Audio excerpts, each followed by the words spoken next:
être gênant d'aller aux toilettes et se rendre compte que simplement les toilettes peuvent être gênantes. Comment ça peut être humiliant d'aller aux toilettes? Des fois, c'est humiliant parce que tu n'es ni femme ni homme d'aller aux toilettes. Ça peut être compliqué. Ce n'est pas simple parce que tu peux te faire rejeter parce que tu vas aux toilettes. Tu peux te faire rejeter parce que tu vas dans les toilettes dans les toilettes handicapées.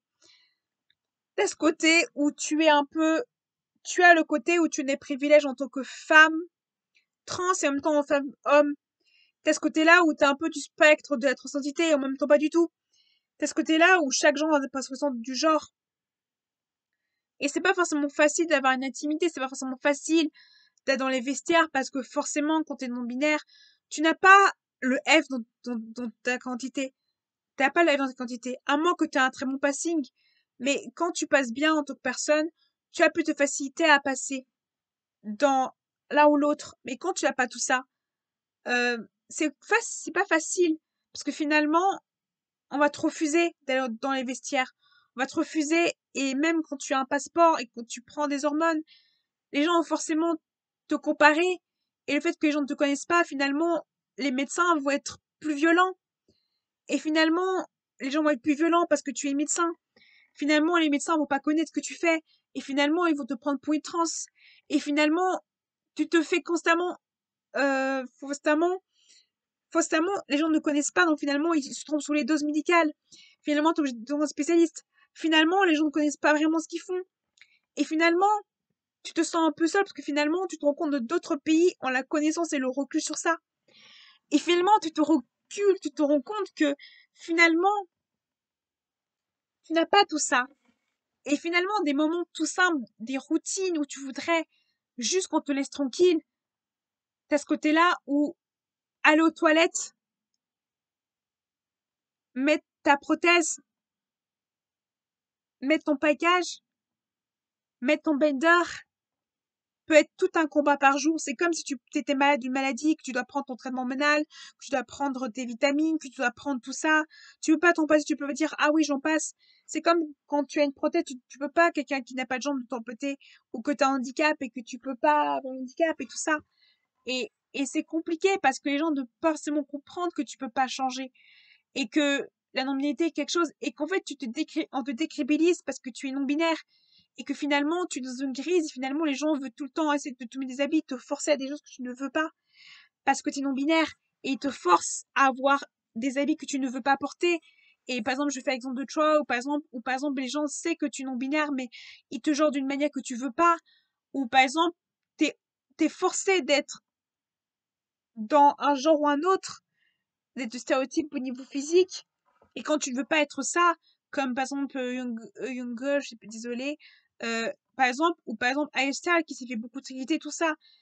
Et c'est compliqué parce que quand t'es hormoné, c'est plus pareil, les gens n'ont plus le même regard sur toi. Et finalement, les gens, t'as des réactions hyper négatives parce que finalement, t'es non-binaire, donc les gens disent ah ouais. Et finalement, t'as des réactions hyper négatives parce que les gens vont dire Madame Émotion.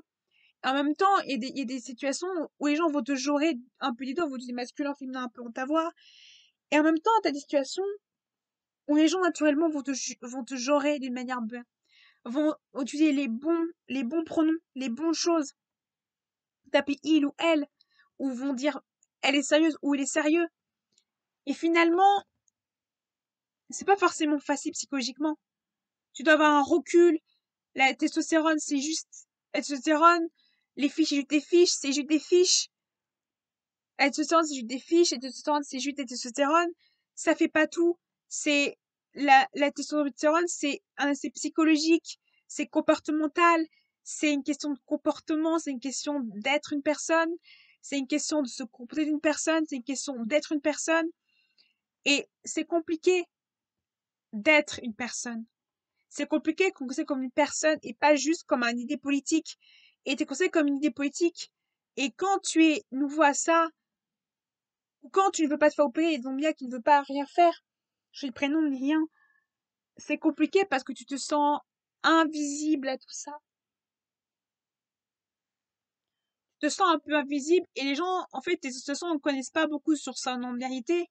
Finalement, c'est les youtubeurs qui connaissent plus son non-binarité que les médecins, que les médecins, que les spécialistes. Et en fait, le plus difficile à vivre, je dirais, c'est cette incertitude que tu as tout le temps.